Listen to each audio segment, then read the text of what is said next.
Alamin naman natin ang mga kaganapan sa mundo ng international sports scene. Narito muli si teammate Carl Velasco.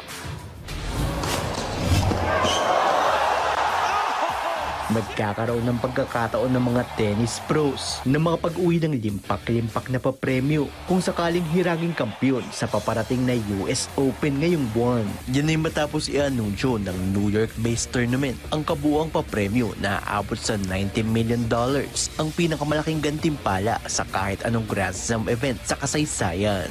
$15 milyong sa iba't ibang round sa singles at doubles division sa parehong men's at women's bracket ang mapapanalunan, kung saan karagdagang 39% o $5 milyong ang mapupunta sa hihiranging kampyon ng nasabing Grand Slam tourney. Ayon din sa nasabing torneo, ito ang kauna-unahang pagkakataon sa kasaysayan ng sport na makakapag-uwi ng $1 milyong na papremyo ang mananalo sa men's doubles, women's doubles at mixed doubles. Samantala, papalo na ang US Open sa darating na August 24 na tatagal hanggang Setyembre, naggaganapin sa Flushing Meadows sa Queens sa Amerika.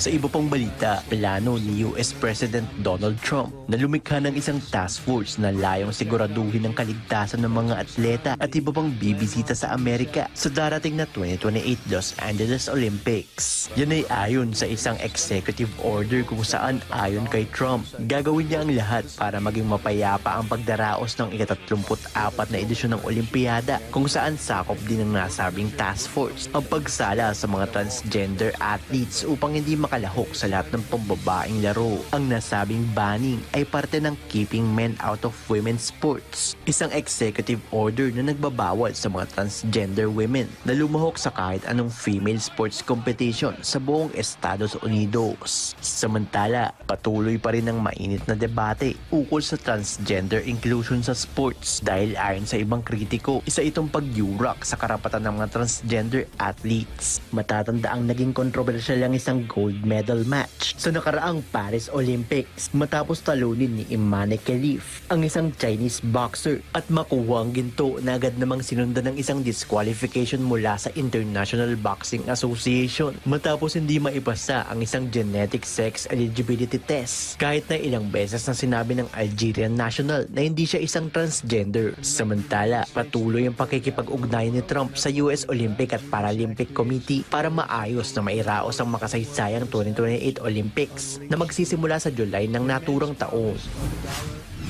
At sa balitang basketball, nagkasundo si veteran point guard De'Aaron Fox at San Antonio Spurs sa isang 4-year $228 million maximum contract extension nitong nakaraang Martes. Yan ang inanunsyo ng Texan team sa isang social media post kung saan magsisimula ang nasabing extension sa susunod na 2026 to 2027 NBA season. Masaya namang inanunsyo ng dating NBA point guard ang kasunduan at sinabing nagagalak siya na maging parte ng makasaysayang koponan kung saan makakasama niya ang top draft prospects Dylan Harper, Stephon Castle at franchise player Victor Wembanyama. Matatanda ang nakuha ng San Antonio Spurs si Fox mula sa Sacramento Kings nitong taon matapos ang isang 3-team deal kung saan pinadala ng Bulls ang shooting guard na si Zach LaVine papuntang Western Conference. Nakapagtala si Fox ng averages na 21.5 points, 6.8 assists at 1.4 steals sa kanyang 8-year stint para sa Sacramento. Carl Velasco